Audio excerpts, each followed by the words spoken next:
Dunstan checks down, right? And then you leave him in the room. He's got like a really simple problem to solve, and you get back and there's just poop all over the place. Oh, I just imagine he gets into any situation in which he cannot immediately solve it. He just starts jerking off. It just starts. He somehow he's always got a fireman hat on too. It's like, where'd you even get that? And he's leaving loads. The amount of loads that he's firing off. Oh yeah. It's the Down syndrome penis. It's already an ape's little, penis. So it's. Well, yeah, because orangutans they're famously in touch with nature, right? So their loads, their ropers are going to be so much more, viscous and have so much more velocity on them. Add that to the sort of enhancement in this case of Down syndrome. I would imagine that the loads being shot out of a penis like that would put a really kind of just put a hole in the car door or something. Yeah, well, I think for a normal human's penis, you can get one of those t-shirts, 3 packs of t-shirts from Target, and those things, they can sustain 20, 30, 50 human loads without real yellowing. But you get maybe one Down syndrome orangutan cum shot, and it's like the Alien in Alien, like acid burn, through a hole through the shirt, absolutely, and the table it's sitting on. It'll burn, and then you could send Dunstan. You could send him to space, and his cum is burning through the hull, the way alien blood would be. Yeah. Like he's climbing like a spider on the outside of the ship. He's running through the vent. He's just jacking off as he climbs through the vents. And they're tracking him. He's got an astronaut helmet on. Yeah, and it's slightly askew. It's like a 45-degree angle off his head slightly. Right. It doesn't quite fit properly. And they've got to put on a mech suit to give him a granola bar to get him to calm down or something. Yeah, he just blasts loads at people because he's like a retarded ape. So yeah. The robot just head corrodes. That's how they find out that it's a robot. It's just right. It's a weirdly poignant moment, but he just is still just jacking off like crazy. I think honestly, this would be a terrific. I think this has got legs. Yeah, my production company is still rolling. Our main barrier to success has been getting funding for these films. Just with because everyone is related to jerking off in some way, it seems, has been so far. So yeah. There's a big kook again, Larry Picklejar, if you're out there. What's the name of the CEO of Twitch? 49 months, Dan Clancy. 49 months with Doofus Dusseldorf. Namaste. He says, it's got legs. Thank you. It's got legs. Wow. Namaste, Doofus. Thank you so much. Doofus, great to see you. Blessings, as always. Can I be honest with you, Guru? Please. What we just did right now, the collaborative effort we took to come up with this idea, to me, is an example of success. Wow, interesting. Expand on that. I would love to hear you speak on that. I think you come on, you get a caller on here, you get someone I don't want to name names, but let's say a Reverend at All Costs Money. Sure. You get in here with him doing this, he's gonna just fumble the bag. Right. He's failure. There's a 50% chance he is on gas station heroin. He doesn't know what is reality and what is fiction. He wants to empathize with the ape and meet it at some sort of level. It's going to be a failure. Right. So yeah, I think that's what I mean when I say success. Right? Is you have to know how to achieve it to get it, and we did it. It's an example right here. Well, if you want to even pitch him the idea, you got to meet him in a sort of like a VR, like a VR room or something like this, right?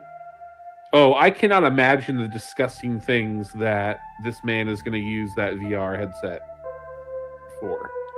Yeah, I After mean, hearing the previous calls he's made, oh boy, I'm. well, imagine, having an avatar fleshlight with little motors in it, triggered by someone on the other side of a MetaQuest 3, and then you're on 7.0 and you're getting your dick avatar sucked on VR.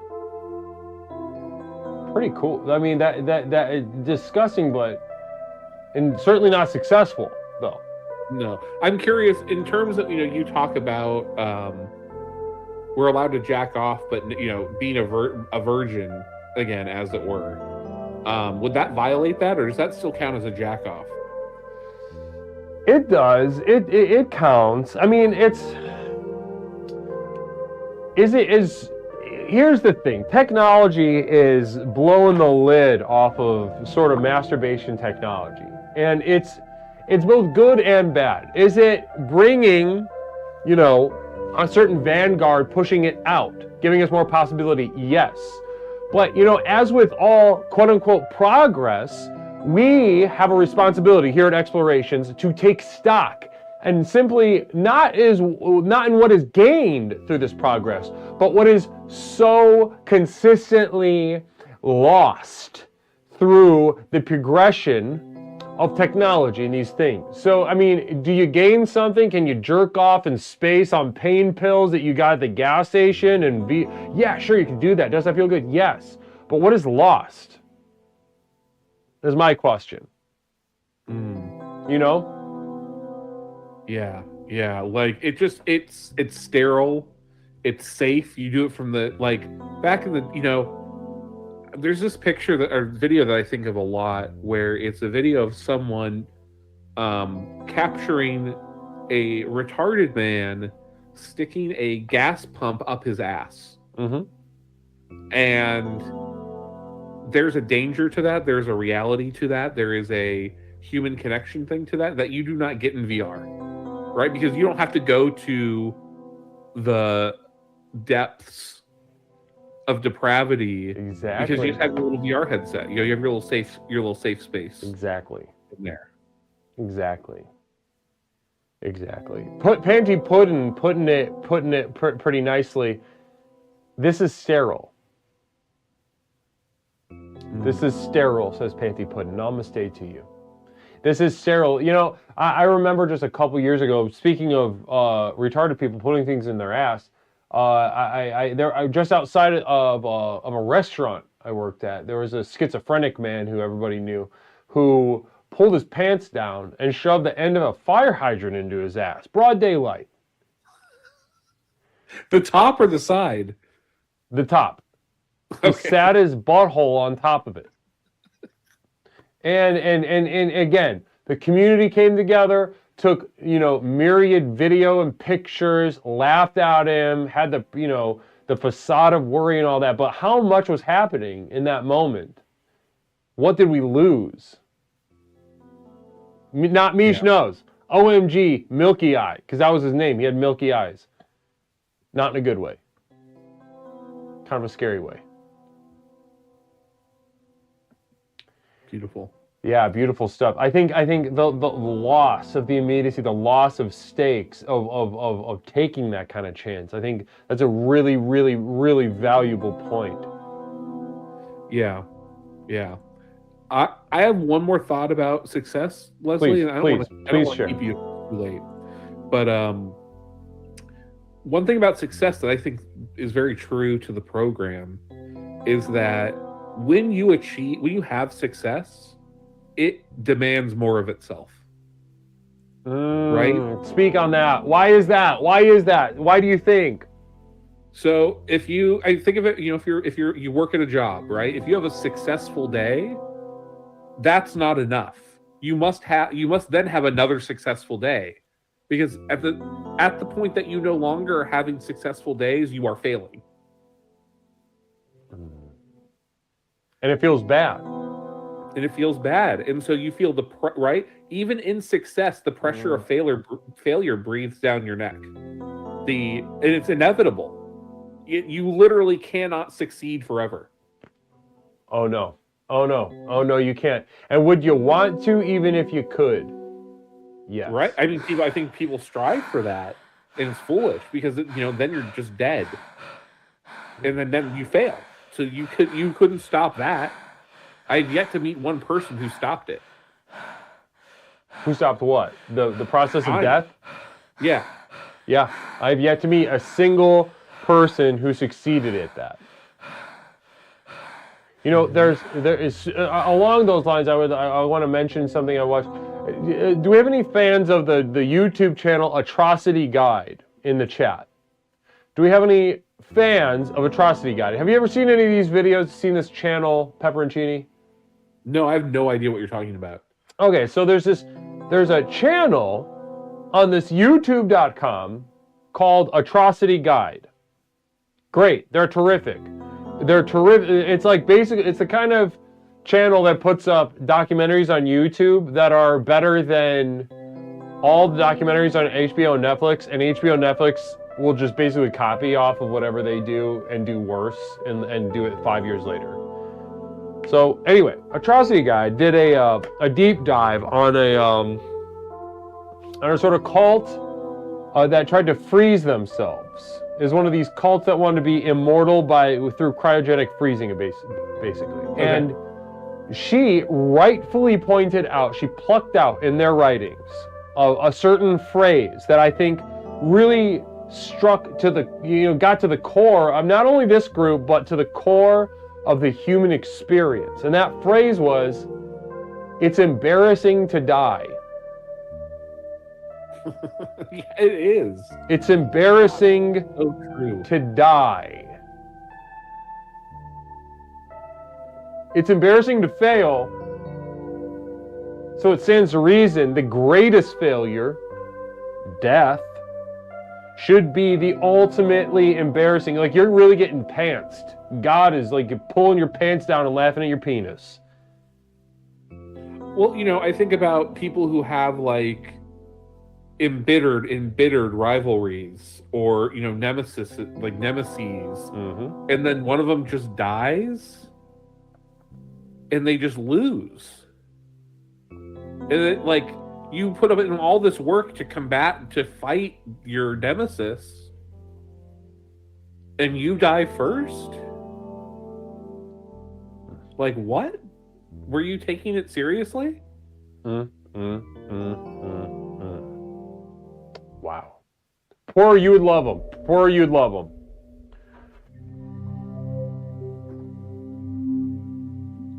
So if you had to sort of wrap up what you're bringing to us tonight, Pepperoncini, to sort of put a circle around, exactly what you brought, a line under the main theme, is what really defines success, right? What is it that the core? What is at the core of a certain experience that defines it as successful or failing, and what makes it real? And I think what you're trying to get at, what we've hammered on a couple times, is the idea of stakes. The idea of stakes making something successful, and that stakes, when it's lost. So a failure is a failure because we lose something. And a success is a win because we win something.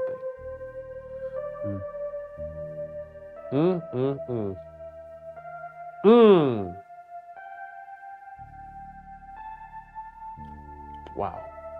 Does the chat realize what they just got for free? I don't think so. I mean, that's most of the time. I ask myself that all the time, and I don't think they really understand it's hilarious. I go back and I look at who else was streaming when we're doing our exploration, and I see I'm right next to someone like I don't know, somebody playing fucking Baldur's Gate. Some middle-aged man playing Baldur's Gate with a Nerf gun for day 49. when the program like this is we're sharing such dense material here, life transformative material here. Yeah, I don't think they understand. It's a joke. To be honest, I think, like I Show Speed and all those guys should be just giving you their viewers. Because the only thing is that they haven't been exposed to it yet. And once they will, then there's no turning back. Yeah, I think so. That's success. I would absolutely love to work with someone like I Show Speed. I think, I think that he's somebody who in particular, you could tell he's got talent. He just needs, there's something missing, right? He just needs that extra little something to get him over the hump. Mm. He's one of those people that's just like, you can tell there's something there. There's something there. And I think with the right coach, with the right guidance, with the right, dare I say, program, I feel they'll really get, that being said, I'd love his viewers. I'd love to work with his viewers. Yeah. If the Twitch chat could, I think writing Leslie's Twitch address on a piece of paper and wrapping it around a brick and just absolutely go. Interesting. I dropped the call right at the worst time. Namaste.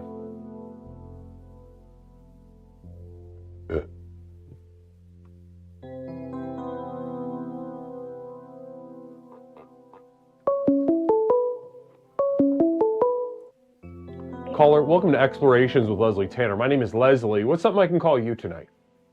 Yo, it's Avery. Avery, welcome back to the program. Avery, how are we tonight? I'm doing all right. I'm off of work finally. So we love that, don't we? Chat, don't we love to hear that? Namaste's in chat for brother Avery right now, getting off of work and giving us a call here at Explorations. Namaste, Avery. How was work today? Oh, fucking terrible. I got to work and then I threw up because I've been consuming only liquids, which apparently you're not supposed to do. Only liquid? Liquid only diet for how long? I've been drinking only.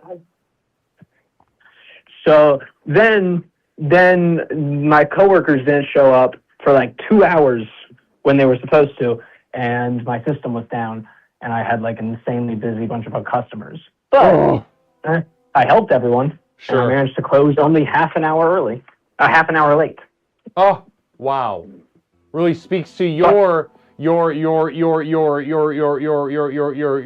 competence at your job.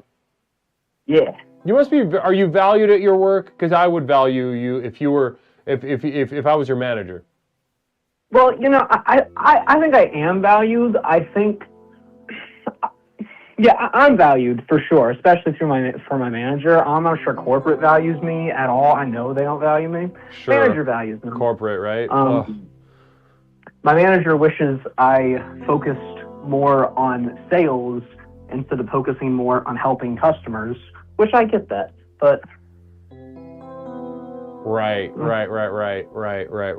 How do you feel selling to people? Are you a sales guy? Are you a salesy guy? Do you have a trouble turning that engine on? No, I don't. I mean, if you give me time with some piece of paper and like a calculator and to learn the math and actually run the numbers, I can sell from any catalog as long as there's actually a good deal in there. But like I can learn a catalog and I can get people the best deals from that catalog and I can make good commission that way. I'm not someone who's good at shilling shit. Oh, yeah. Right. You're a relationship-based sales guy. Yeah. Yeah.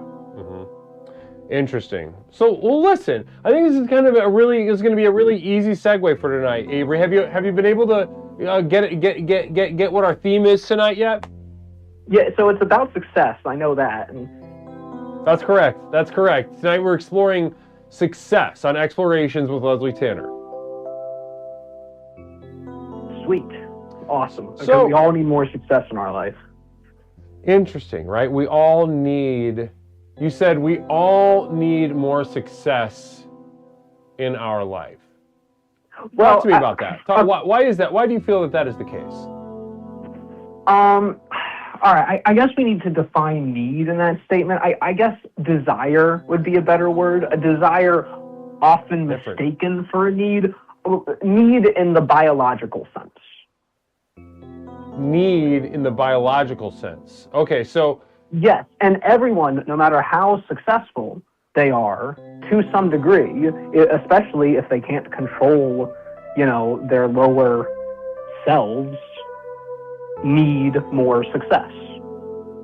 Sure. Success being defined on being able to get food and other survival resources. Sure. Until you have those, you're always going to need more success. Sure. Okay. That's the problem of the human condition. That's an interesting way to say it. That's an interesting way to say that. And to not receive those things is a failure. Correct. So let's say I'm hungry, right? I wish I had a sandwich. I don't get the sandwich. Did I fail? I would say you failed if your actual task was to accomplish the sandwich. I wouldn't say you're a failure, but yeah, you failed at getting the sandwich. Okay, how about this? I am a diabetic veteran, right? I live outside. I sort of wheel myself around the same 2-block radius every single day. And I'm slowly freezing to death, right? Unless I get to a dryer vent, which I know is on the side of the building across the street from the Walgreens. I fail to get to the dryer vent, and I die. Did I fail? Yeah. That's not fair. You're not a failure, and other people failed you. Society failed you. But I mean, extenuating circumstances and fairness aren't the definition of fail. If I'm a complete and utter fucking Saw-style lunatic and I put someone in a death game, that's not fair, and they're not a failure. But their death is them failing. Now, okay, so success, right? That homeless guy, right? I'm this homeless, a homeless black veteran in a wheelchair. I have no feet, and I'm freezing to death, but I get to that dryer vent. Is that a success then for me? But then also, does everybody get a little bit of success? No, I wouldn't say everyone got some success. I'd say society doesn't get the W. Society does not get a W. It gets an L. It gets an L for the fact that that's a condition the homeless man finds himself in, irregardless of whether or not he survives. That specific failure or success is entirely on him. The state and the society failed when the life or death outcome of a disabled veteran was on his own success or failure alone.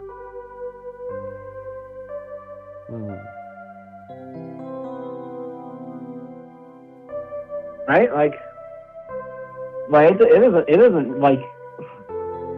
I just think I think it's well. I guess what I'm getting at here is,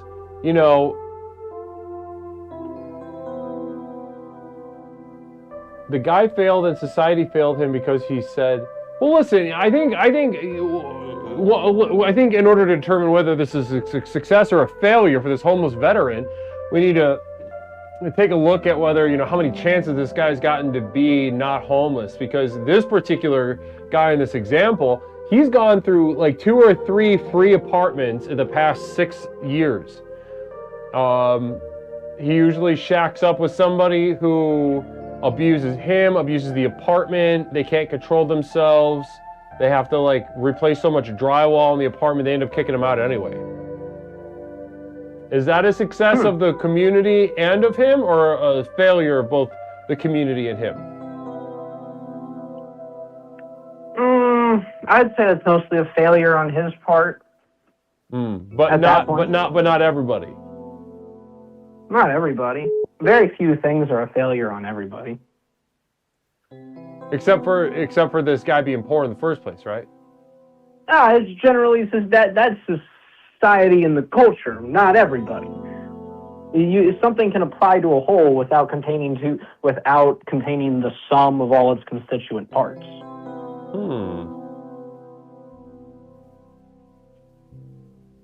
I guess I don't understand that part. If like it's some idea that fails.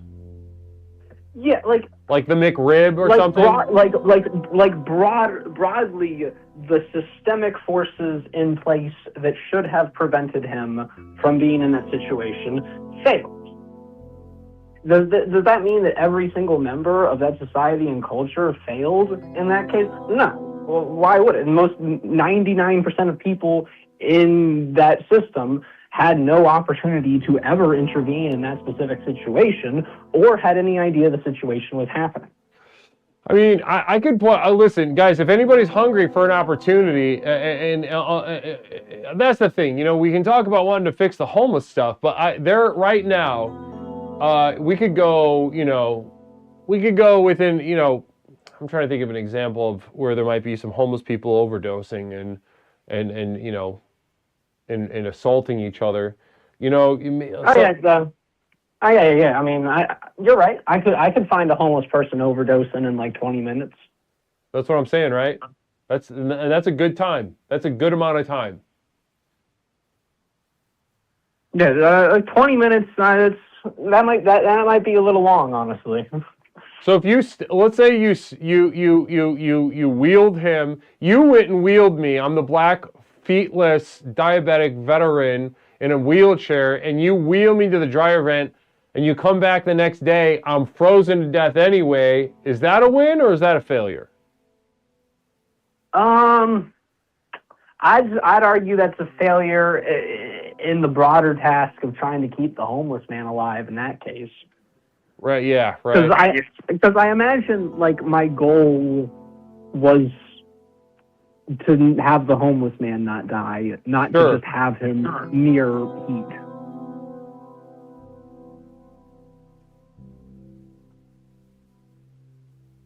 So not a success? Not a success, no. Generally speaking, usually when homeless people die, that isn't a success for good people. Except unless it's their fault, or if they, unless the wheelchair thing that we just, like if you wheel them. A lack of failure is not a success, just because. It's success or failure. Success or failure. Did you win? Did you lose? I feel like there's a lot more options than win or lose. No, I disagree. I think at this point, I think if you really do believe in being an effectual person, it's very important to be very very honest with yourself. BBBBB999. I drank 4 wine coolers and 8 tinned fish. I thought I was going to throw up. I sprayed poop all over the bowl instead. The program is working. I feel like a success. Thank you, Leslie. Namaste. Namaste to BBBB999, and thank you for those 250 bits. Very generous of you. Those that wish to take responsibility for the world, I think it's very important that they inherit the urgency of a binary of success and failure. I can respect that. So if I can try and just understand what you're saying here, or I think I got it. It's. Go ahead. I love this. All right. I guess now I'll extrapolate out. If we're going to call ourselves or assume that we're moral agents in this universe, then we have any responsibility for the world around us. Then not only do we have to generally try to improve the world around us, we have to aim to succeed while attempting to do that. Exactly. Yes, we must take responsibility for our success or failure. Yes. I get that. There's tons of well-meaning monsters who just failed at doing good. Exactly. Over and over again. All right, well, you know what? Thanks so much for joining us tonight, Avery. We're going to leave it right there. Namaste. All right, yeah, you have a good one, man. Beautiful. Avery. Always thoughtful, always a thoughtful and engaging time with Avery. Namaste to Avery.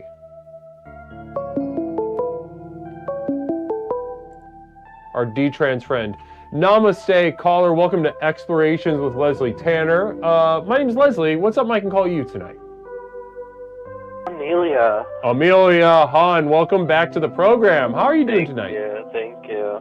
I just woke up. You just woke up? Oh my gosh, what time did you go to bed? I went to sleep at like 1 p.m. Mm-hmm. Yeah, I missed therapy today. Oopsie. Right on, right on. So it's going to be waiting until next week for therapy? I don't know. He gave me an appointment. He said he could do 12 p.m. tomorrow, and I'm like, I can't do that. You got anything later? And I'm waiting for a text back. I think they're probably asleep by now. Yeah. Or maybe next week. Well, luckily you have me in Explorations with Leslie Tanner. I'm way better than a fucking therapist. Yeah. So listen, tonight, Amelia, we're getting into success. Talk to me right now. Have you watched any of the calls before yours tonight? I heard just the one that just happened. And I mean, I think I saw the theme for success, and I'm like, this is the one time I can call it because I recently experienced a success, didn't I? One run, Chef, I was getting frustrated with more code, so I decided to ask ChatGPT what I was doing wrong. The Clockwork Overlord was able to help me and show me the mistake I was making. I consider this a success, but I'm wondering how we're meant to handle the shame of some of the things we do to achieve it. Yeah, don't use ChatGPT or other bullshit like that, my brother. Those aren't the Clockwork Overlords we want. Well, eventually we'll get like some actual cool like robot AI shit, but ChatGPT is just like pathetic. Come on, you can do better.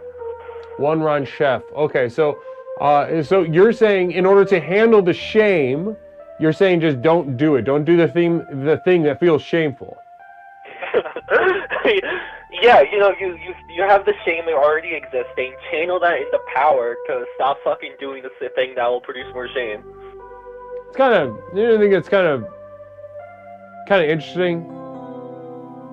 Kind of interesting coming from you, Amelia. Listen, you know, I mean, we're gonna do. We're gonna do so much more therapy than in your actual therapist. Yeah. Go ahead.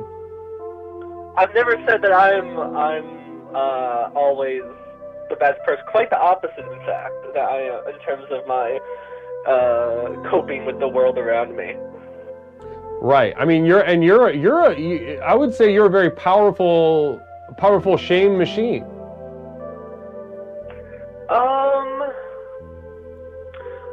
I think shame's an interesting topic. I think I have some nuanced feelings on it. It's not so direct as you might expect. No, listen, I think just based on a few of our conversations about shame, Amelia, I think that there's a lot of people in chat that could stand to, understand it a little bit. My understanding, yes, you have a nuanced attitude towards shame, but that's why I call it a shame machine, right? You're like a watch. You're like a fine watch.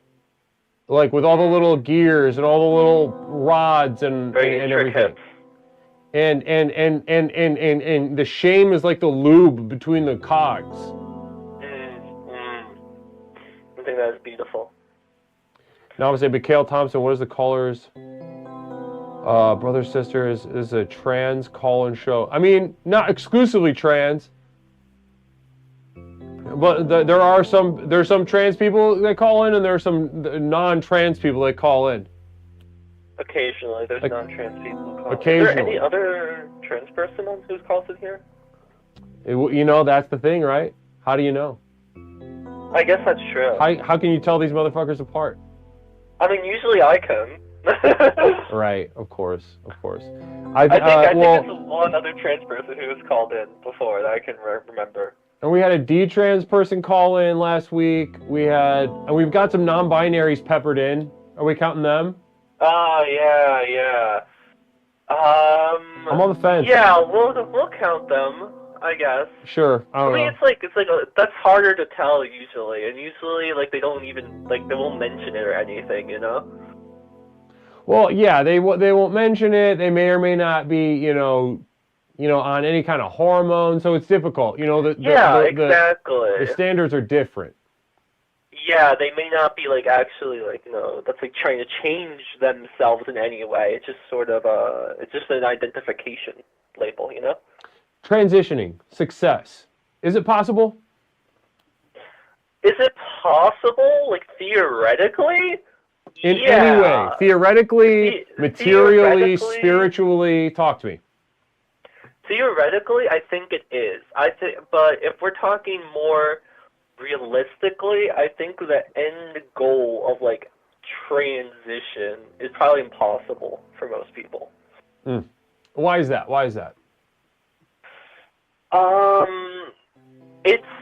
It's extremely fucking difficult, and like there's so many different facets of completely like transitioning your gender. I mean, well, like first you have to like live in a country, let's say, where you can get medication.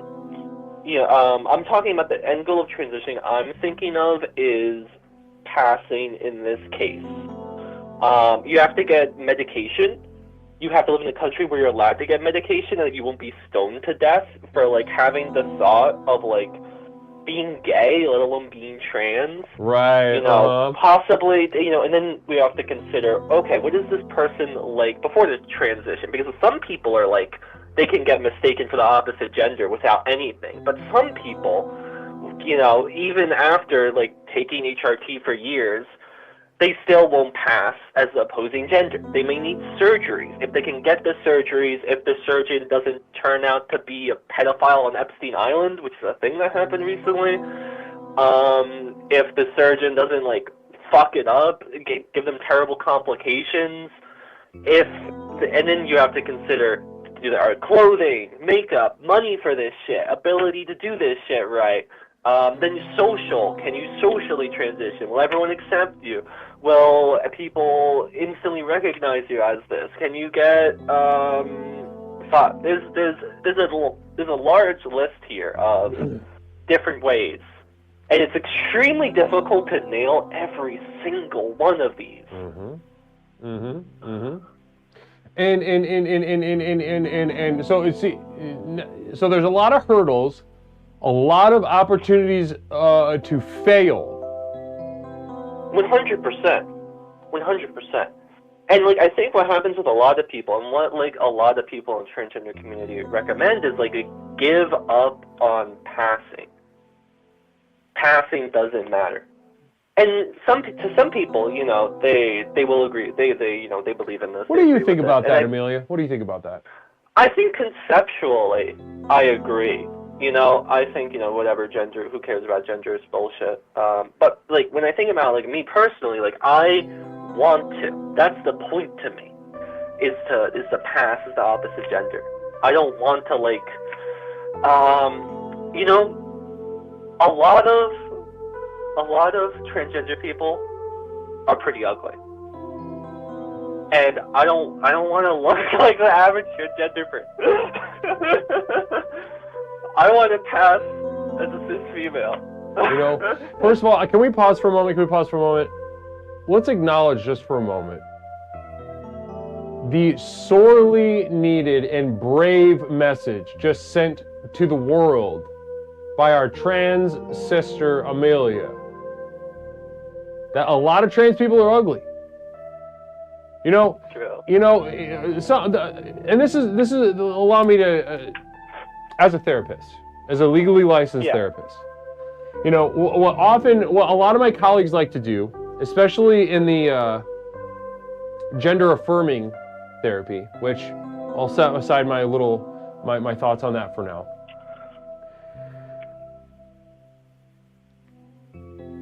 They like to do a little girl power sesh with specifically trans women or a male power with the trans men or something like this, right? They want to pump up the confidence They want to say like, no. They deconstruct beauty. They deconstruct what it means to be a female to sort of essentially lower the barrier of entry so that they can be included and feel good.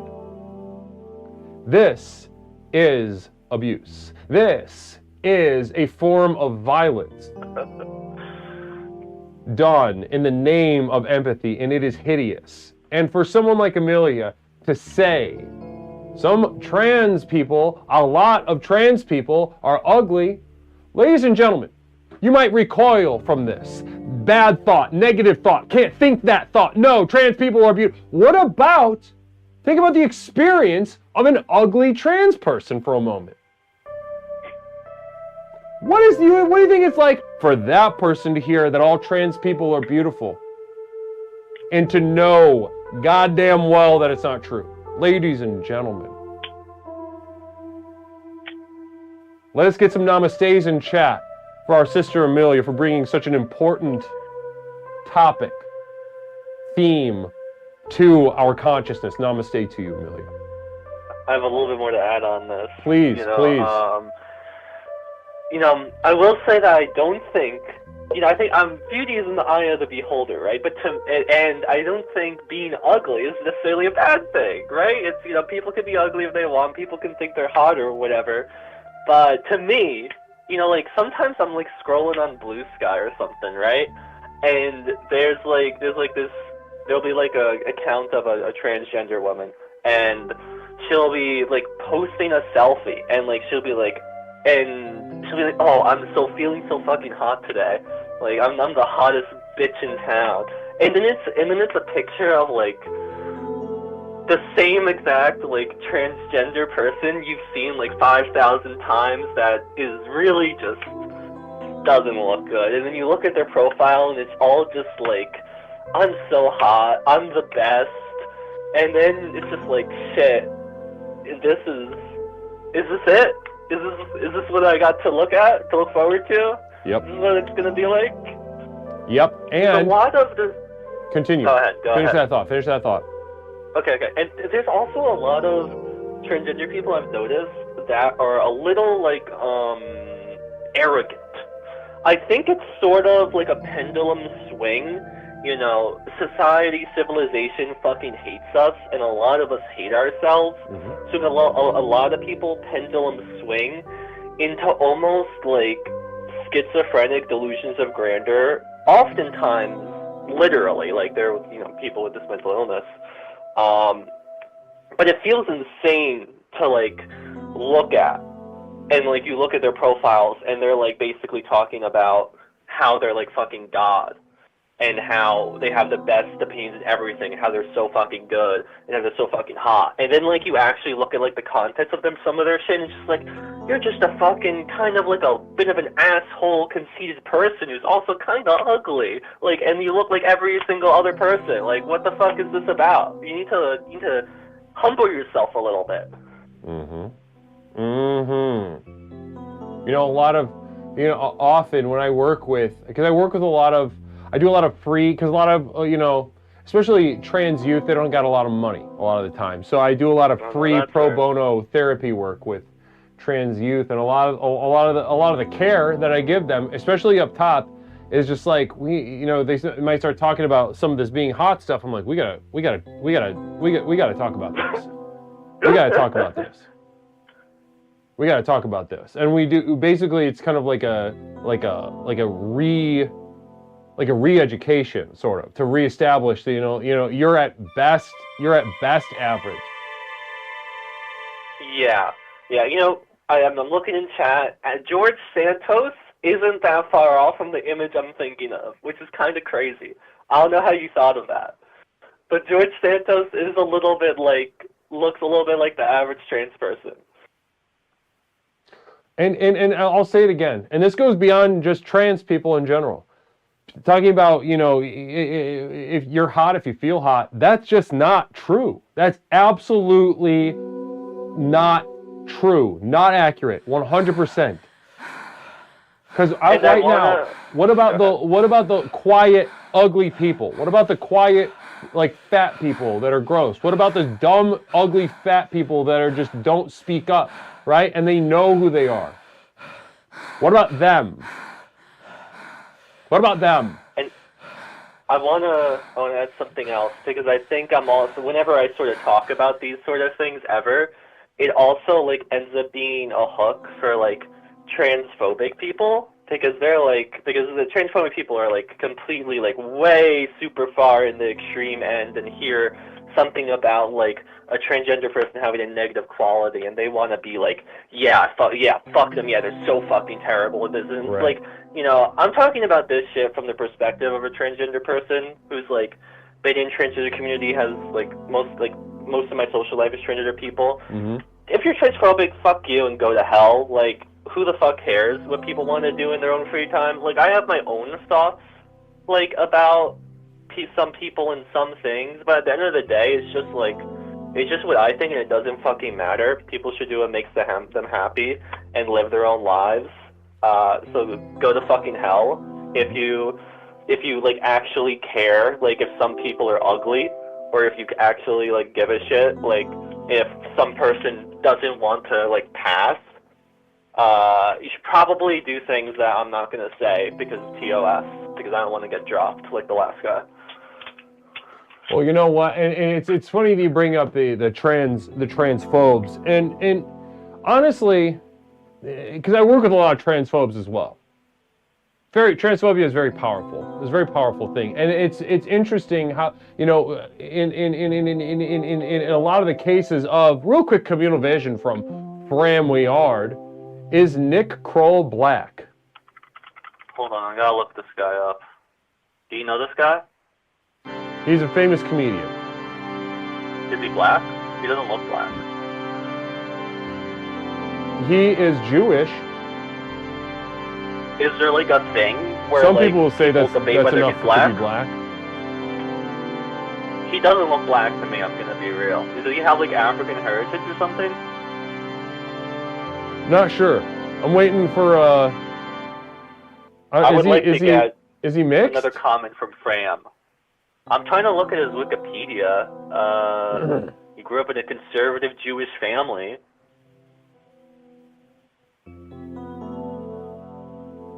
Framware, it's not that deep. I don't know. That's fair enough. But go on, what were you saying? Well, sometimes it's interesting with a lot of the people that really, you can tell when someone's hateful and when somebody's just kind of, shallowly reacting. And real quick affirmation for these, it's okay to be ugly if you're ugly. It doesn't feel as good as if you were fully conventionally attractive, but I'm here for you.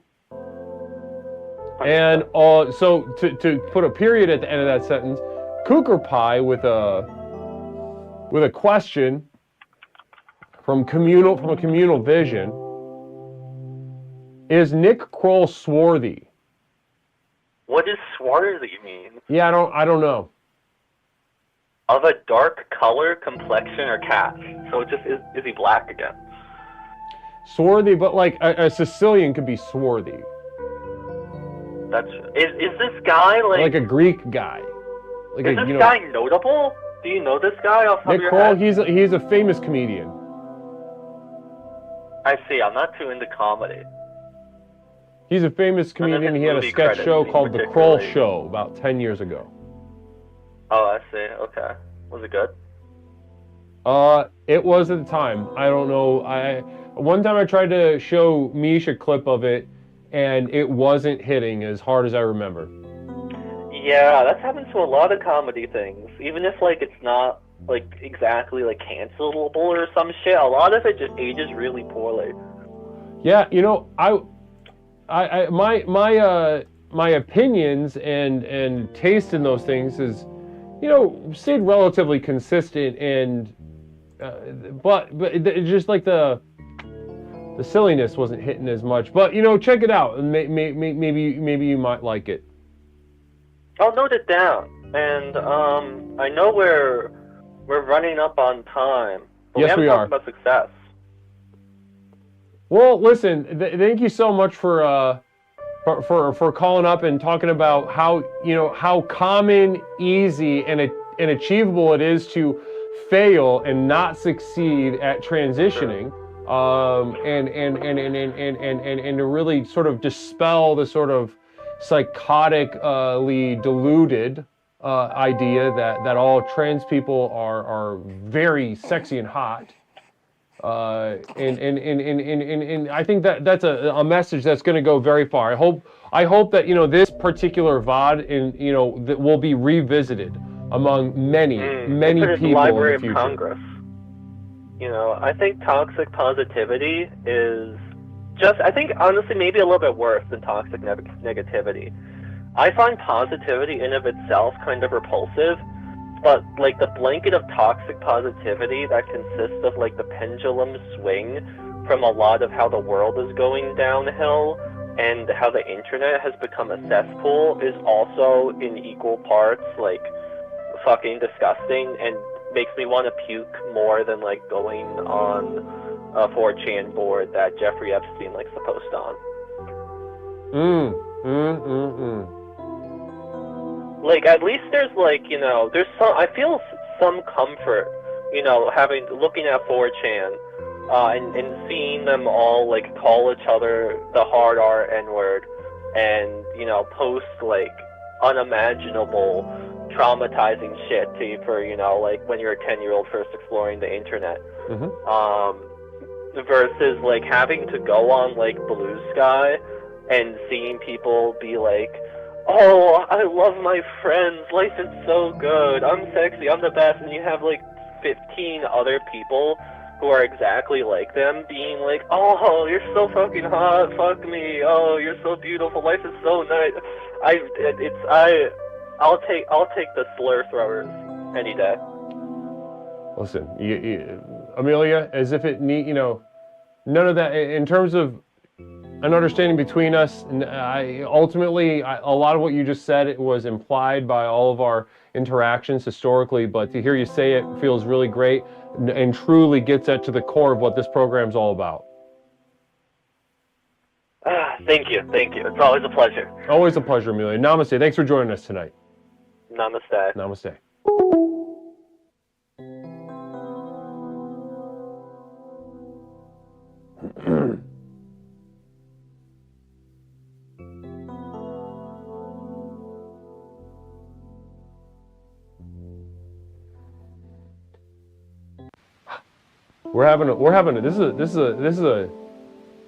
We're really putting in the work tonight, ladies and gentlemen. We are putting in the work. How are we doing over at YouTube right now, by the way? How are my YouTubers doing? I see Mikhail and Chris over there. How are we doing over there? Caller, welcome to Explorations with Leslie Tanner. My name is Leslie. What is something I can call you tonight? Tonight you can call me XXV. XXV, brother, XXV. Guys, I don't know if you remember, XXV was with us for the very first round of Infatuations over the weekend. Honestly, you had a shot for the title, even though you got taken down by Amelia, but she was on her A game that night. Thanks for joining us, by the way, the other night. Oh, no problem. I mean, I felt like, she was, I don't want to misgender. They were just go for it. Shotgun. On bam, a roll. Blast. They were on a roll, and it was kind of like stepping in front of a speeding train for that last round. Yep. And that's it. But you did it. You knew what was going to happen. You did it anyway. So namaste. And have you gotten a chance to listen to any of that music I sent over?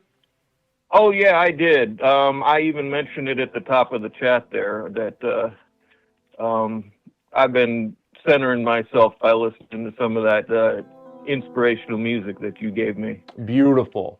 The music. Yeah, that's right. So XXV and One Violence, OV, volunteered to get us started the other night, and I sent them both all of the music used in Explorations thus far, all the completed music we have for Explorations with Leslie Tanner. So listen. Go ahead. Go ahead. Sorry. It was really a priceless gift, although I really did want one of them T-shirts. Yeah. You know what? Don't get. I don't say this often, but don't give up. Give it another shot. At the end of this month, we'll do another one. Okay. Yeah. Well, listen, XXV, it's great to hear from you. We just had a long trans talk with somebody that was trans, and if you want to talk about being trans, you can go right ahead. But you know, I'm open to other topics. Tonight we're exploring success. Well, I did want to talk about success because even as we were, you were talking, and I was watching, I successfully ended a toxic relationship. Talk to me about that.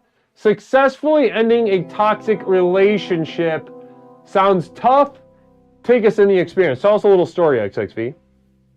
Well, I don't want to dox anybody, but I will go into as much detail as I can. Mm-hmm. Please do. I had become part of a community that is a community of makers on Twitch here, and I got to be friends with them, and I got too familiar, I guess. I thought I was in a different place than I was with them, because we were joking around, we were talking.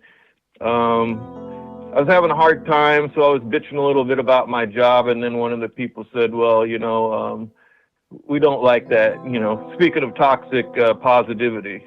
They didn't want me to bitch about me going through a hard time at work. And so, it got to a point where they actually timed me out for a whole weekend and didn't let me participate. And so I apologized, and then I came back, and just off the cuff, I said some bullshit. And, I thought it was a joke. They didn't take it as such, and then they banned me. And so I decided, well, I apologize again, and I put the ball in their court. So I told them, I sincerely apologize, and, you can take me or leave me, but I want an answer. And they decided that they didn't want to take me back. So that's that. Wow.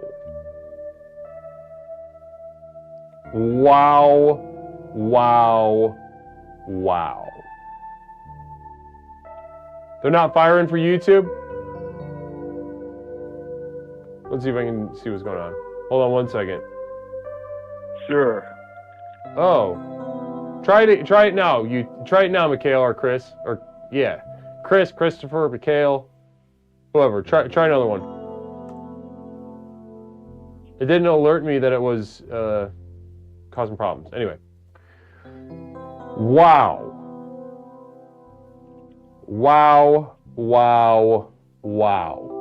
We've got a quick communal vision before I get into my perspective on my reaction to what you just shared. Communal vision from Fram Weard. I know how you feel, brother. One time Toaster banned me from his Discord for a whole week for literally no reason.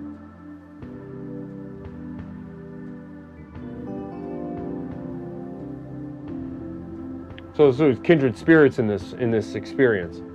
Now, I can't tell you, my blood's boiling right now.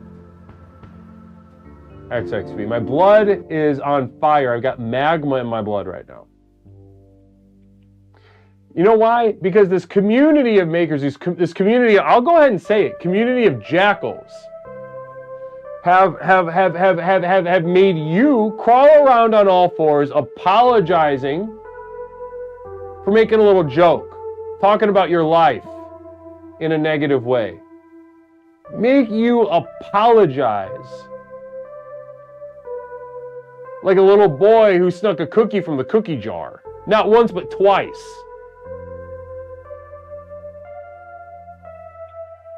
Well, that's why I think it's toxic. Now that I go back over it in my head, over the time, when you're in it, you don't see it. It's like you can't see it because you're in the middle of it. But when you pull back, then you can see how toxic it really was. Right. I just want you to know I'm 100% on your side. If you ever want to, if you ever want to name any details of what's going on, you're more than welcome to. I understand you don't want to dox anybody. You don't want to draw any attention. You don't want to, stoke the flames of a fire or something. Even though I think it is, within your right to do so. And this feels successful, right? Even though I wouldn't say you ended the relationship, they ended it. Well, I prompted them for an answer because I didn't want to keep being strung along. And so I forced the issue because I'd rather know concretely whether or not they were, whether they were even open to the possibility of me returning. And what I think happened, and from other people I know in the community that I still have contact with, is they blew up my spot and now they can't walk it back even though I apologized, because for them that would embarrass them. So it is what it is. I'm furious. I'm absolutely furious. Namaste also to 613 Chris at youtube.com for hitting us with that $1 super chat. With that $1 super chat from 613 Chris, namaste to you. I cannot thank you enough for that Canadian dollar. Namaste to you.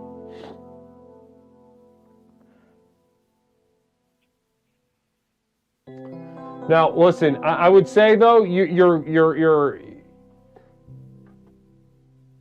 the way you categorize this is, I wouldn't necessarily call this, I would, not to take away value from this experience, but it doesn't sound like a success to me, XXV. This sounds like they made you apologize twice, and they're still just like, fuck you.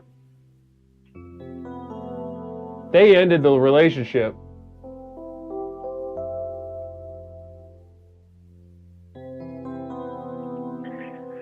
Well, I'll be all right. It helped lead me to the program, so it can't be all bad, right? Oh, this community of makers led you to the program? No, but not being in their community all the time led me to other experiences, and that means that I was open to the program. Oh, you've been terminated. Namaste. Okay.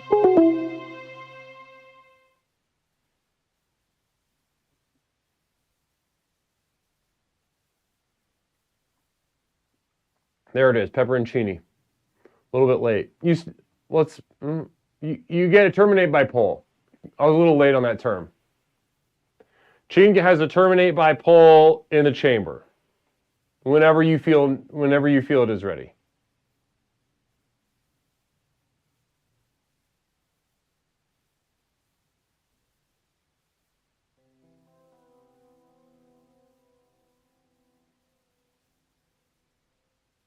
I was a little late on the. So Cheen wanted to do a nice little rhythmic. Did it feel anything like this? And then terminate. I missed it, but so now Cheen's got to terminate by poll. Namaste, everybody. Well, listen, I'm gonna take a little piss. I think it's pee-pee time. Guys, I'm going to take a little pee-pee, hit a little reset, get a little bit of water. Namaste, guys. We'll be back with the second half of Explorations tonight, exploring success. But in the meantime, stick around for a couple words about my community of devoted light at patreon.com, where I host my library of program materials. Namaste to each and every single one of you. I'll be right back in just a moment.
Explorations with Leslie Tanner.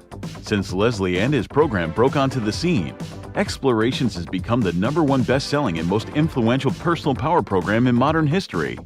Millions of people from all over the world have gotten a chance to meet this truly remarkable man and utterly transform their lives with the power of Explorations. I listened to this introductory tape and I knew then and there, this is what I needed.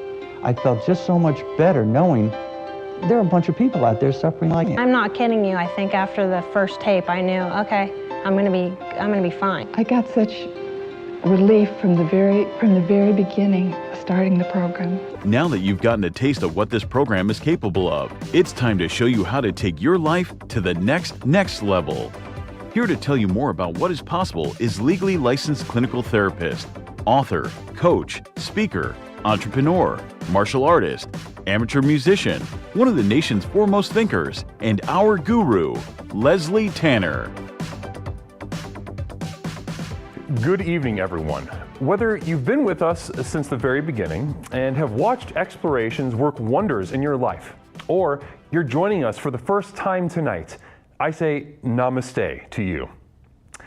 As you've watched Explorations in action during our call-in show, no doubt your mind is reeling from the limitless potential you now know is possible.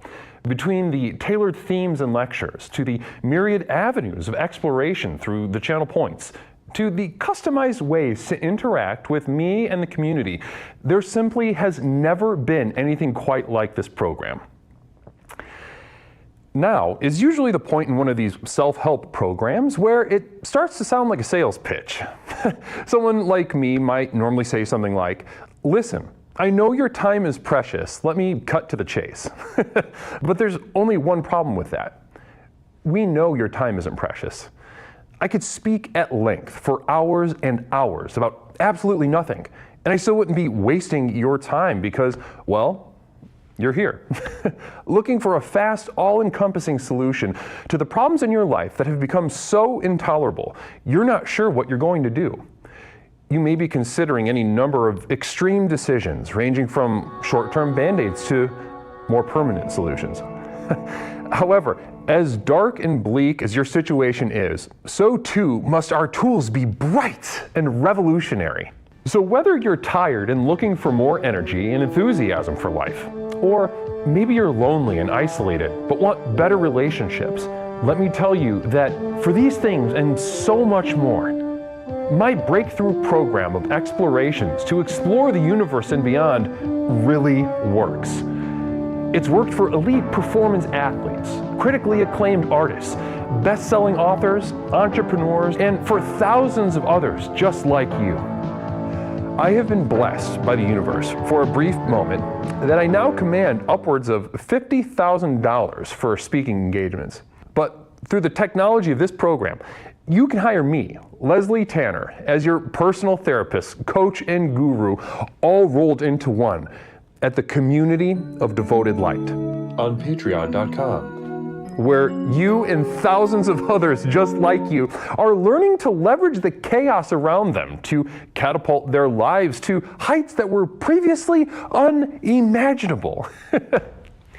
Here's how it works. I've created a tightly knit community where individuals seeking to access the next level are able to study, reflect, meditate, and grow with an ever-expanding library of exclusive materials, each containing life-changing tools and techniques designed to explore topics covered here in our call-in show, but much more deeply, therefore increasing the benefits of the program exponentially.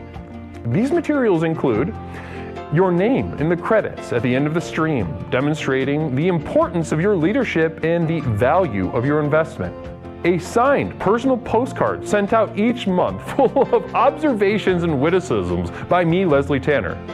Look at that. Isn't that beautiful? Exclusive video materials not available to the poor, designed to rocket your progress past those who cannot afford success. Here's a little sneak peek at what you're missing.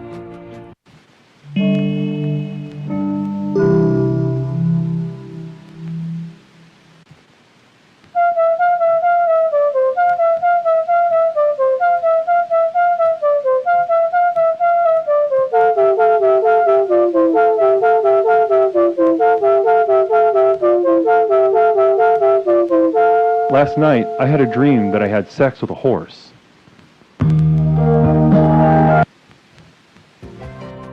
Downloads of all specially crafted music used in our productions here and elsewhere that have accompanied your journey thus far. Tracks such as New Beginnings, Psychic Romance, Reaching into Darkness,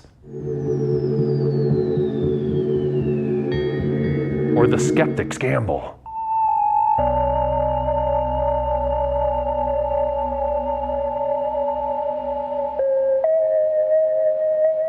Exclusive archival prints such as these, channeled and honed by myself, Leslie Tanner, upon which you can guide your own meditations at home.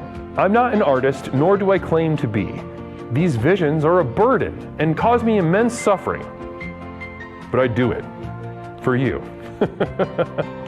Now, you might expect that a program like this would cost thousands of dollars, but because I'm offering this to you through the internet, these life-transforming materials can be yours for the monthly cost of a few cups of coffee on your way to work.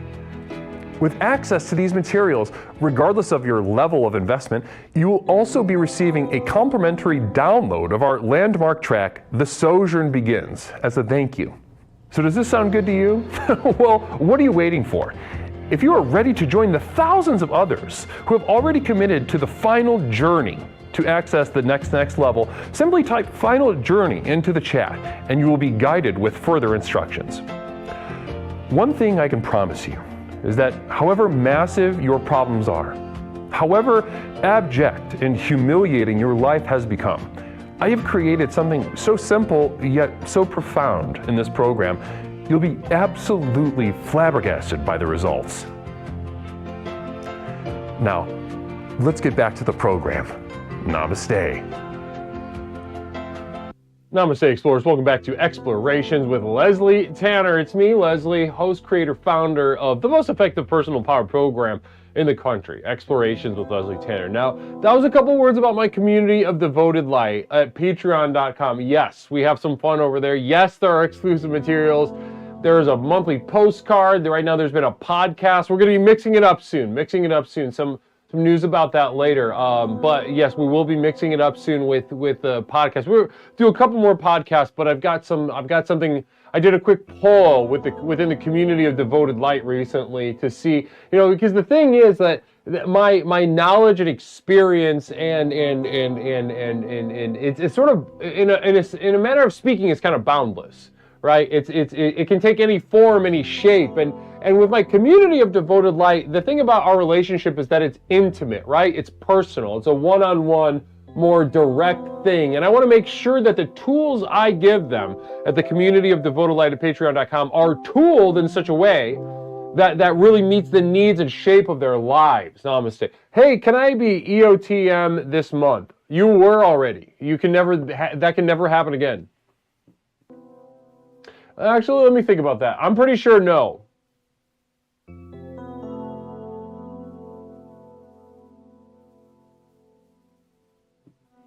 You never were? I thought you were once. Oh, that's right. Well, you became, that's,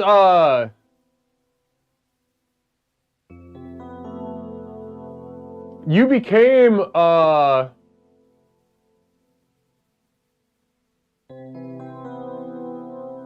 you became like a mod, and you were a mod, right? You were a mod. Well, mods and producers can't be explorers of the month. That's just the rules.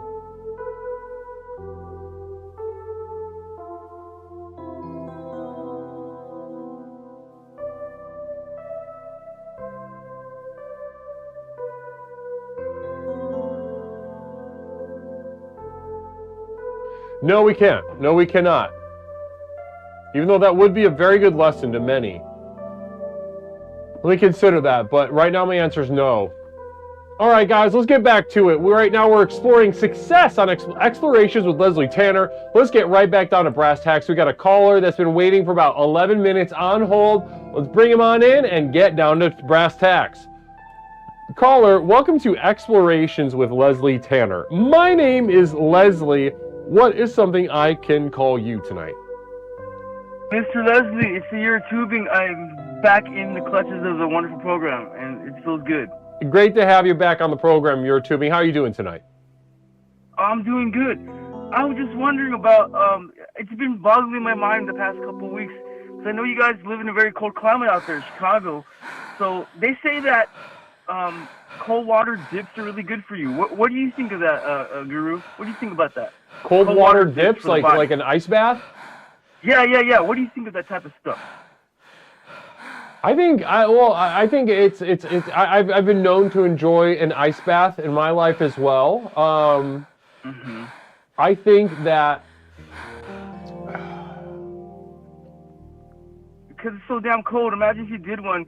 Like, would that like defeat the purpose of the ice bath, or would you just kind of get used to it, just kind of go into it? I've heard people say it's really good for your body and like blood flow, things like that. I mean, yeah, these things. If you're trying to set your watch by what the medical community is saying about this, that, or the other treatment, then you're going to be in for a whole world of disappointment, because they change. You know, the experts are constantly changing their tune about this, that, or the other. You know, how old are you, YouTubing? Me, YouTube is nice. I'm 40 years old. 40 like a 40 ounce. And and one more thing. Yeah, Rip to Phil Z. He was always very nice to me. Always hooked it up with free stuff. Glenn's Room 1 rating, namaste to Raiders. Glenn's Room 1, blessings and namaste to you. Great to have you all in. Welcome on in. Tonight we're exploring success. We have Your Tubing on the phone. Also communal vision from Brother Pepperoncini. Raiders, welcome on in though, guys. This is the most effective personal power program in the country. Explorations with Leslie Tanner. It is wonderful to have Glenn's Room 1. How was the stream over there, Glenn? By the way, Glenn's Room 1, how was the stream? Was it good? What kind of energy have we infused into my chat right now? I need to know. Please let me know. Because sometimes streams don't go good. And this could have been one of those times.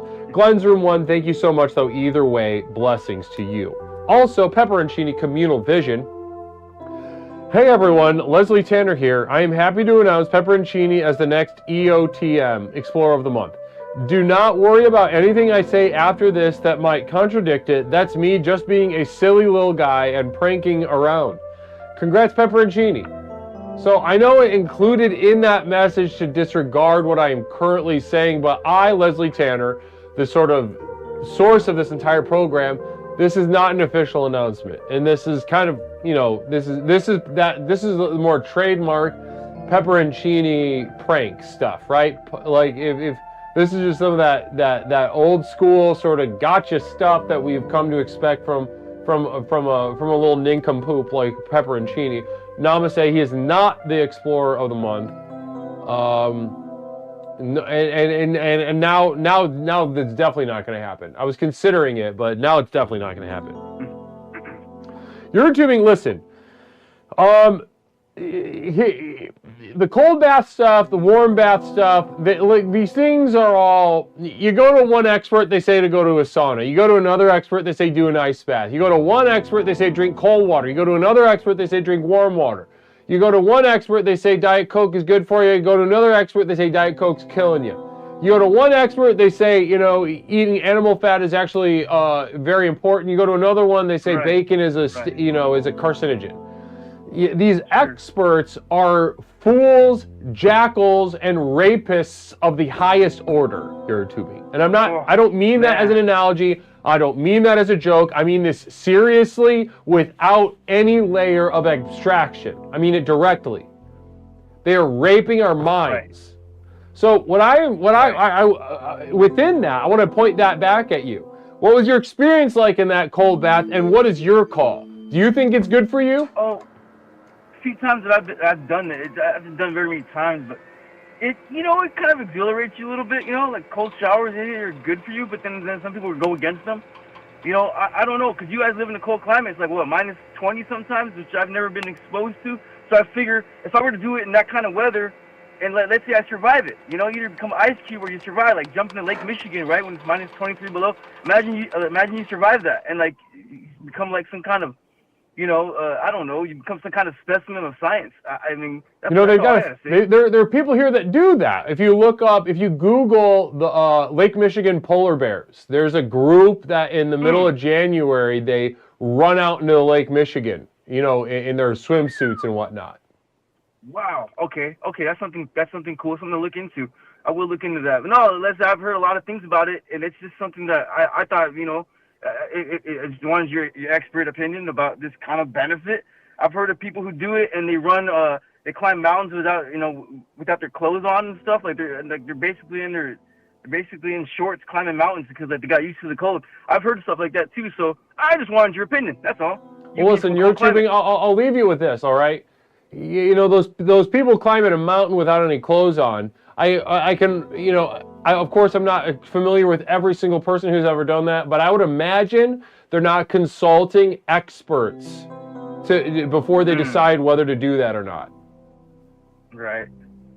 The experts want to listen. The experts, they want to cut your penis off. They want to rape you. They want to destroy you. They want to destroy your mind, your spirit. They are literally your enemy in every sense of the word. And it sounds like the cold baths are worth pursuing in your life. Yeah. You know what? Just wanted your opinion, and I hope you and your temporary roommate Mish have a good night. Appreciate it. Namaste to you, YouTube. You have yourself a good night. Good call, huh? With YouTubing. Namaste.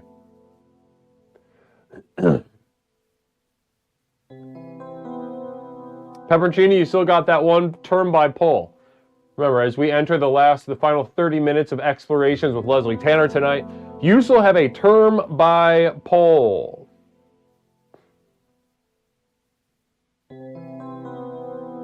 Glenn's Room Raiders, are we still hanging out? How you guys doing tonight, huh?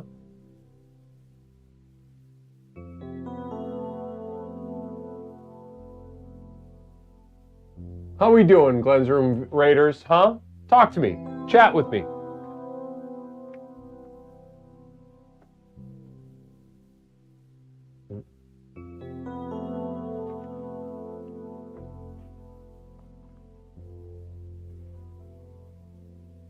We got any Raiders left still? You guys still hanging out? Did you guys all bail? What was the stream like? What was the vibe like? Were you guys tired when you got here? Did he put you guys through the ringer? Caller, welcome to Explorations with Leslie Tanner. My name is Leslie. What's something I can call you tonight?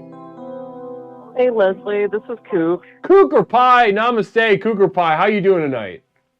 I'm fine. How are you? I'm doing all right. Doing all right. Honestly, tonight's been the program's putting me to work. I feel like I'm really having to really put my mind and spirit to the grindstone tonight. I feel like everyone's lower energy than you tonight. I feel like you're kind of high energy tonight compared to some other nights with like a boiling rage, and everybody else is kind of like sleepy. Yeah, well, that does happen. It does feel like that a little bit. There's a little bit of a lower, and sometimes you can stoke them. It's hard to know where the energy comes from or where it doesn't come from. It's right. It's a difficult. Sometimes it's there, sometimes it's not there. Ebbs and flows.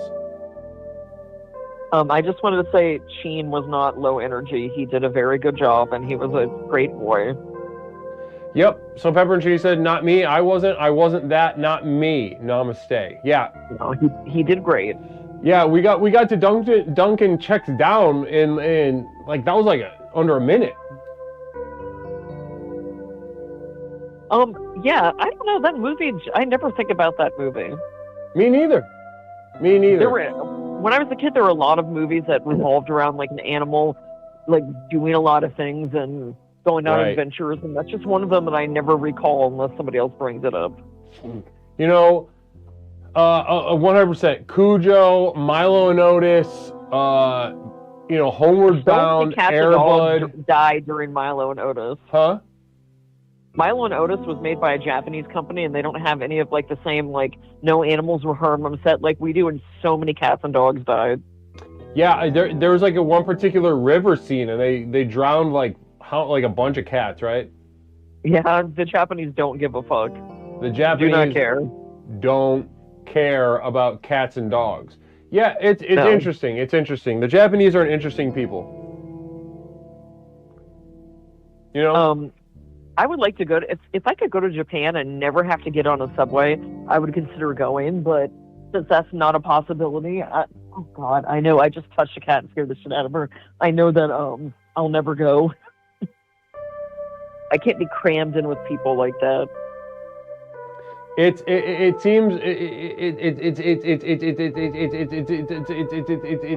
seems like a bunch of sardines in that thing, especially during rush hour periods. Yes, it was bad. And like they got a. It seems like there's a problem with men touching women on those. There's a lot of men that like to touch women on those things. Yeah. And, no one's going to be grabbing me, right? But still, I don't want to be pressed up against somebody. Right.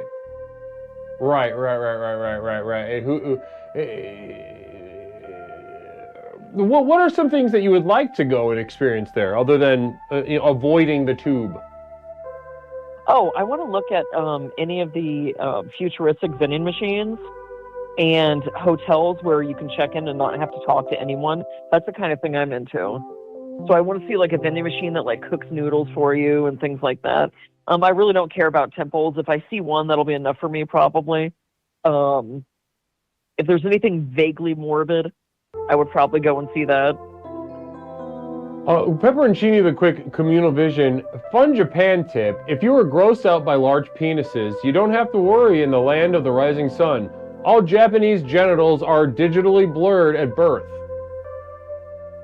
That's relieving to me because big dicks disturb me and I see them as a deformity that no one should have to see. Interesting. Big dicks. And what's the cutoff for that? How many inches? Oh, God. Like, to me, anything over 5 is like, ugh. Deformity. Starts to gross me out. Deformity over 5. Yes. That's kind of cool that you consider that to be a deformity. That kind of makes it even more powerful. Yeah, it's like when you see somebody with like a baby hand and you're not expecting it, and you're like, oh God. It's kind of like the same thing to me. Yeah, there's like it makes me think of like it makes me think of like the Hunchback of Notre Dame, or it makes me think of like that one guy from Goonies, the big retarded guy from Goonies. Sloth. Yeah. I mean, if it's a deformity, I mean, make deformities scary again. I think make stuff scary again. I think that I would love, as things fall apart here, I would love for the tide of understanding to reveal certain, ancient and libidinal fears and just watch the world come alive again. Yeah, and deformities used to be scarier because, respectable families would like keep that relative locked in the attic or something. So like you'd only encounter those people when they're like wandering at night so that, their legs don't lose all circulation. So of course it was scarier because it's either that or like pay money to see them at the zoo. So of course it's going to be more scary. Now you could Google anything and have a million pictures of whatever you want to see. And that, it's like, not only that, you Google the pictures, somewhere in the corner of your, the privacy of your mind at that moment, you can admit to yourself, at least a little bit, that like, oh, this is scary, this is weird, this is shitty looking. But then as soon as you leave that though, you're like, then look at the Twitch TOS, for example, right? They word it so that we all have to internalize this HR nonsense, spiritually castrating us, and also relegating to the disabled and the deformed to an even darker, danker dungeon than in times of yore, in my opinion, as a therapist. Well, I think that's what your Discord is good for in a way, because people can kind of like, when they were leashed on Twitch, they can kind of like be let off their chain and act up. And you show their scariness on your Discord. You know, and there's sometimes they rub up against other, like Larry Picklejar. I don't know if Larry Picklejar is with us, but Larry Picklejar is somebody who, you know, is arguably, you know, successful as a business person. He has a family, but I would say he's deformed of the mind. Is Larry Picklejar with us? He's deformed of the mind.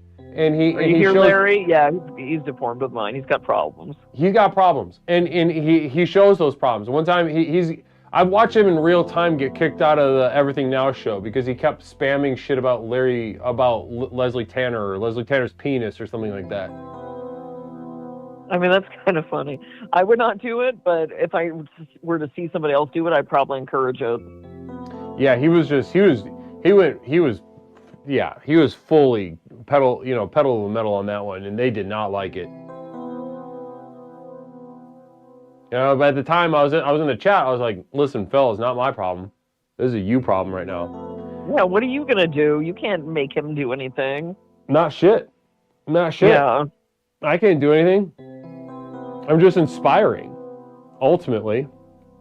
And they're probably jealous that they can't get anybody to do that for them. I know, they don't have their own little terrorist sleeper cell of degenerates going into people's chats and doing exactly that.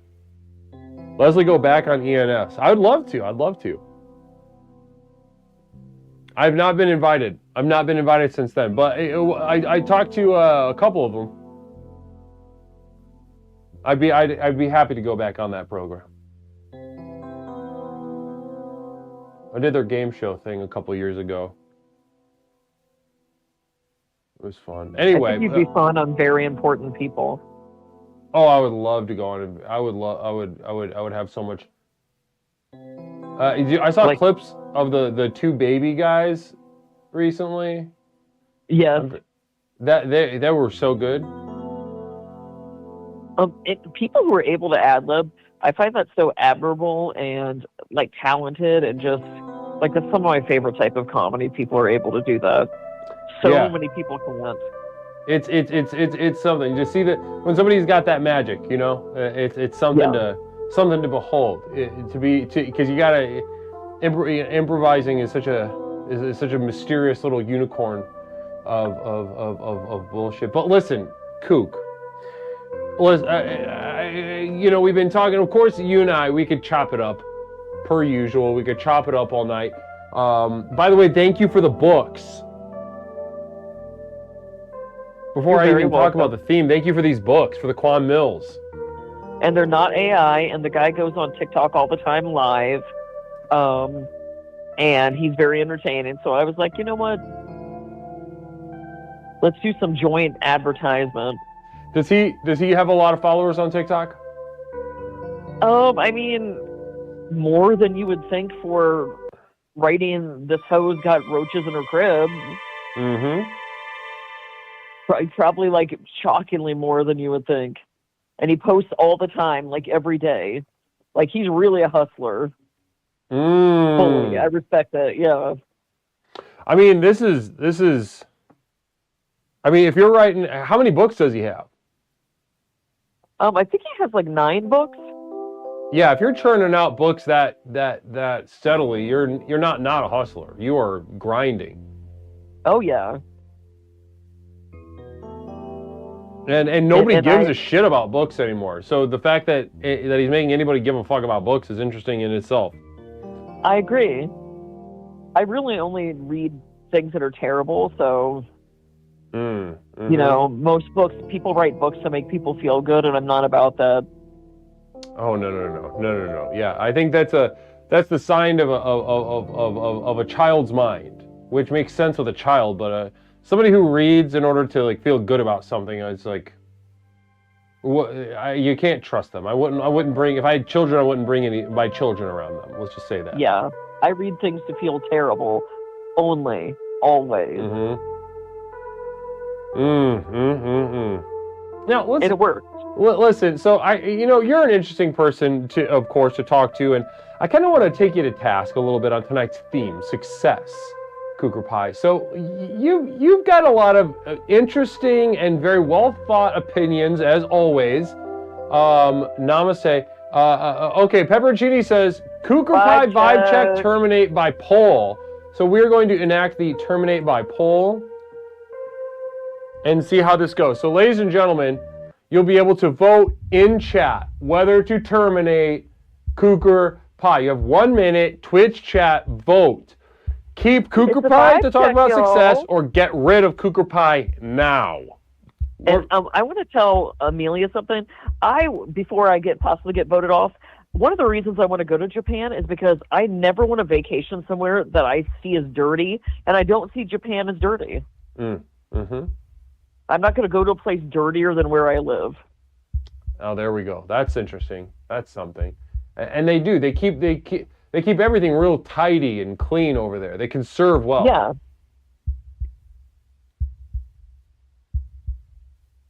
Commander Caleb, you don't even know what a fucking weeb is. Dirty weeb. Idiot. Says Commander Caleb. Dumbass. Commander Caleb being called a dumbass by Cougar Pie. Only a couple seconds left on the chat. Let's see how this poll goes.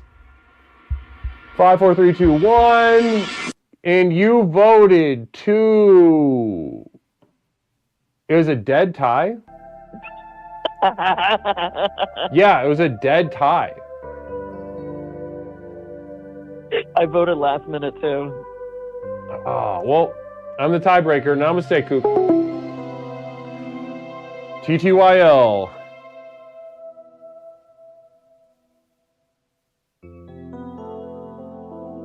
(872-205-9484). Caller, welcome to Explorations with Leslie Tanner. My name is Leslie. What is something I can call you tonight? Leslie, it's Lenny. It's been a long time. Lenny, yeah, good to hear from you. Good to hear from you, brother. Oh, what's up? How's it going? You're not like, hey, I can't believe it. You called in. You're just, what's up? Well, no, I mean, usually you call with something in mind. 6 months. No. Yeah. I mean, usually we don't. Wait, are we gonna pretend like we don't, like we've got like we just talk? We could. Anytime I call, we could do that. But then every time you don't do that because you're okay. Let's hit a little reset button. Okay. How's it going? Pretty good. I'm watching Jaws right now. Cool. Have you seen it before? Films. I've seen it 47 times. This will be 47 times. You must like it. I enjoy it quite a bit. Every year we have a Jaws party and you don't come. Mom always asks, "Where's Leslie? Where is he? Why doesn't he come?" And I have to make another story up about how you're busy when clearly you're not. I mean, you're calling me on. I'm like broadcasting right now the program. Oh yes, it's basically Saturday Night Live. Everybody, look at the big star. Look at him. There he is, with all his zealots drinking gasoline. Lenny. This is what I'm talking about, right? Like we could. Okay, we're not even talking. I'm being negative. It took you 30 seconds. You mentioned Jaws. And then you started like belittling me and my passion in this program. It's my favorite film. It's my favorite film, and you belittle that every time we talk. But yes, I understand I'm being negative, and I don't want to do that. I'm sorry. I just don't care about Jaws. It's one of the greatest. The AFI. It's an AFI top 100 films of all time. That's all I'm going to say. I don't want to argue about Jaws. I'm just going to say. No, yeah. It's in the AFI. Listen, no, it's a good movie. Steven Spielberg. Yeah. Oh yeah, he's good. He's great. He's a great director. For sure. He made other great classic films. 1975, I want to say. It's ahead of its time.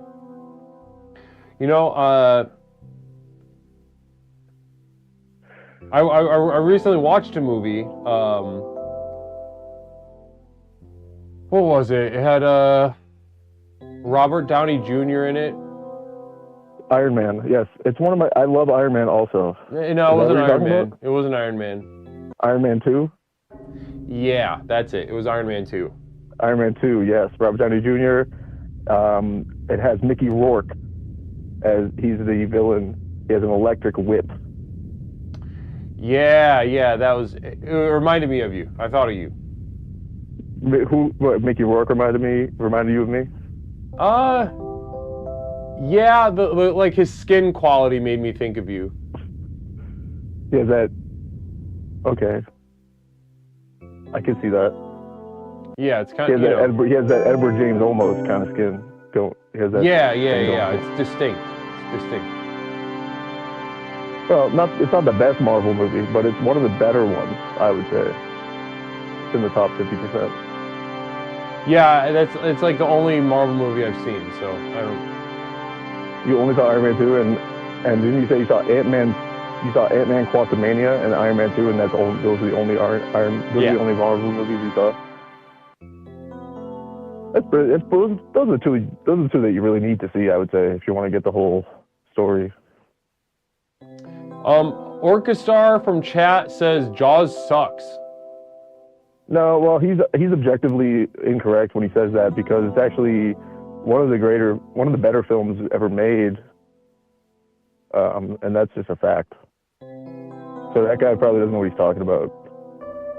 I was thinking, I was noticing you keep getting these female callers, and I was like, why do you get all these female callers? Females are what, 10% of the population, but they're like half of your callers are women. I'm terrific with women. That's debatable. I mean, go ahead, ask my chat. Ask anyone in our community. I think it's pretty well. The community is full of blinded fools who listen to everything you say because you tell them that you'll solve their autism or you'll cure their autism. I haven't seen one example. If anything, you cause autism, I would say. You create more autism. I mean, do you really want to get into it? Do you really want to get into the program? You don't.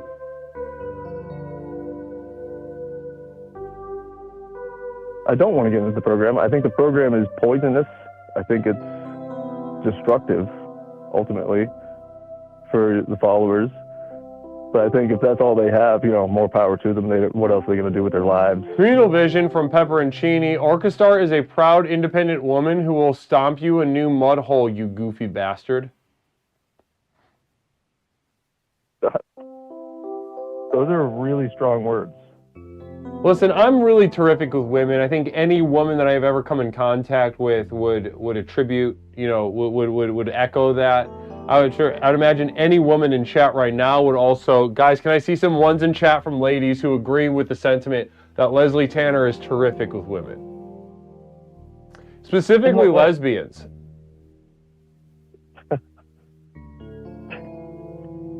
There's something funny?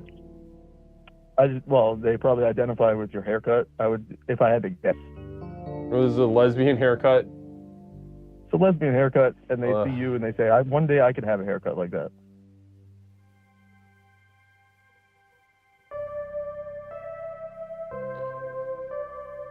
Okay, well, anyway, thanks for checking in, Lenny. It was good to talk to you. Give my best to Mom and your kids. Mom is barely coherent. I'll try to whisper in her ear whatever you want me to tell her, but she's not going to understand it at this point.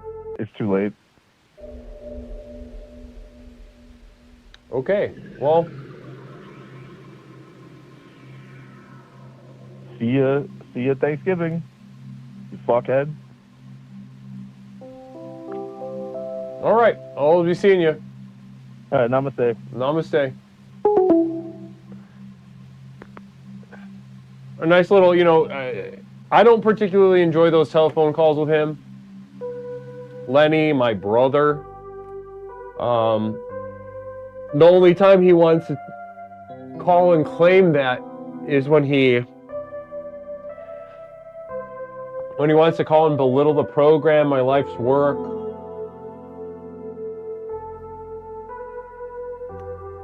I mean, technically, yes. My blood brother. Leslie Tanner's blood brother.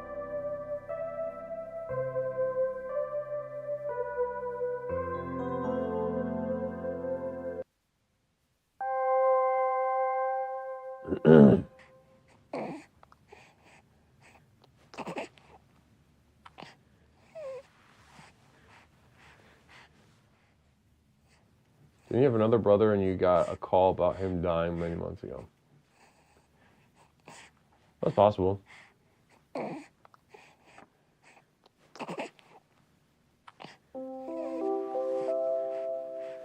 No, I mean, Lenny has called to tell me about people dying in our family. Nobody tells me anything.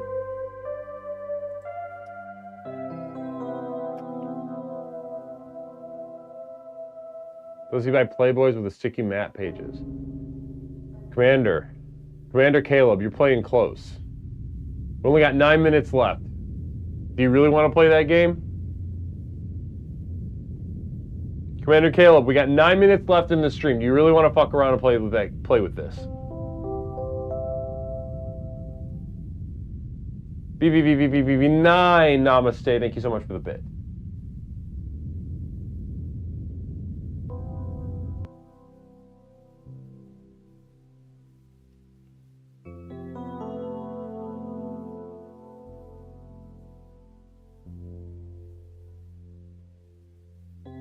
Comedy Flava, do we play Slapnuts as child?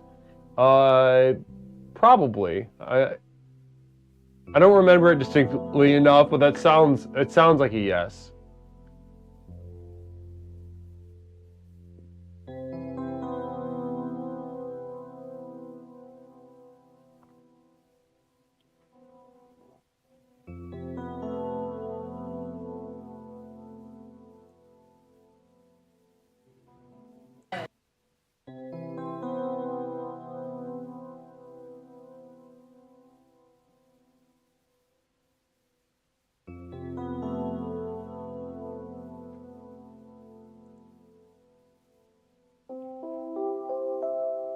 Namaste, BBBB9999.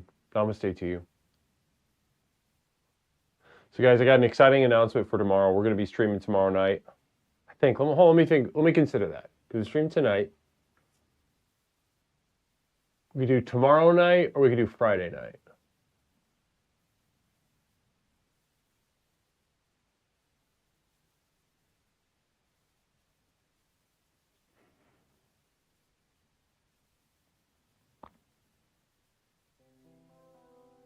Yeah, I'll do it tomorrow.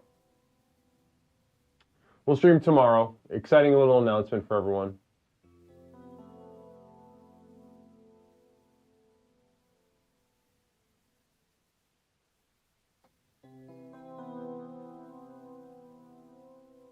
BV's down for either one. Tony G, namaste. Yeah.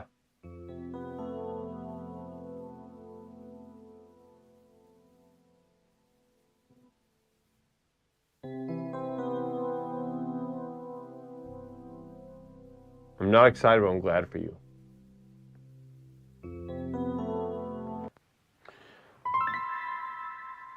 Rune word, so in order to grow, I have to lose. I mean, you know, I could do a whole TED talk on that, but so, to put it basically, yes. In a Leslian sense, in the sense of this program, in order for a spiritual transformation, you must be in tune with reality and the inevitable flow happening through and around you as an extension of the universe. And that flow is loss, losing. Change is not good. Transformation isn't positive. It should be mourning growth. Cougar Pie, is anyone going to see the Pilion movie this week? What is it? I don't even know what that is. What is it? What are you, to what are you referring? Lip gloss. I just use bacon grease.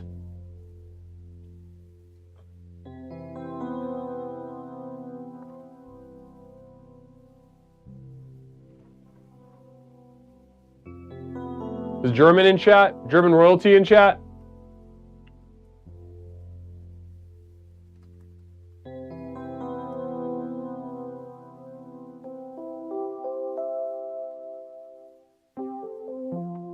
Communal vision real quick from Cooker Pie. A24 BDSM with Skarsgård actor.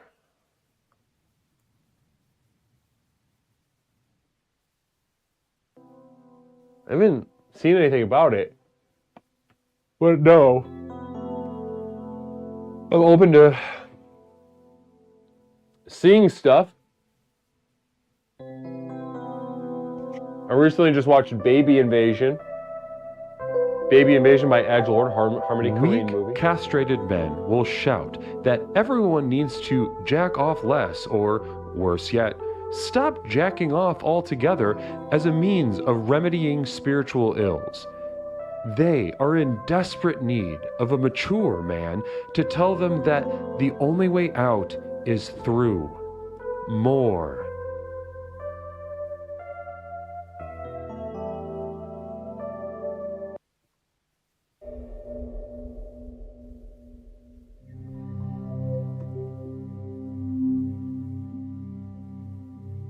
A Dami mommy girlfriend?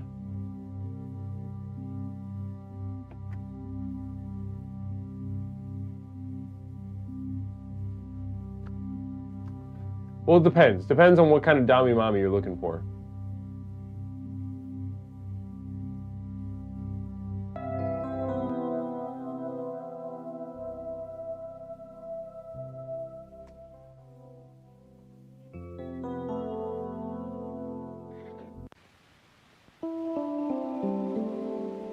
The best kind? So you're looking for somebody who...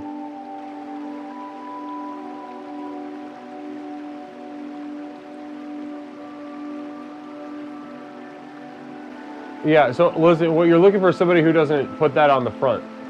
Put it on the front side. You're looking for somebody who... You gotta learn to speak the double language.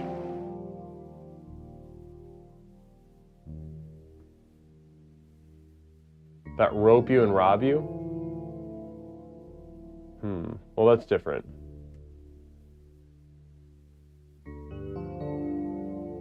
Alright, well. If that's that. Namaste, everybody. Beautiful stream tonight.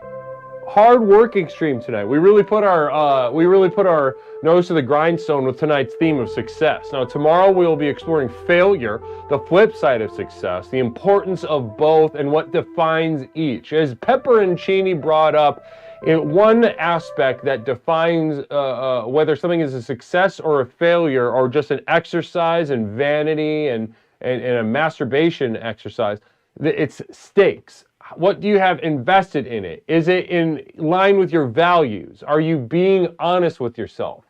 As Amelia brought up, you know, the stakes, what makes beauty beautiful, part of it is the fleeting nature of it, and the fact that not everybody has it, is its relative rarity.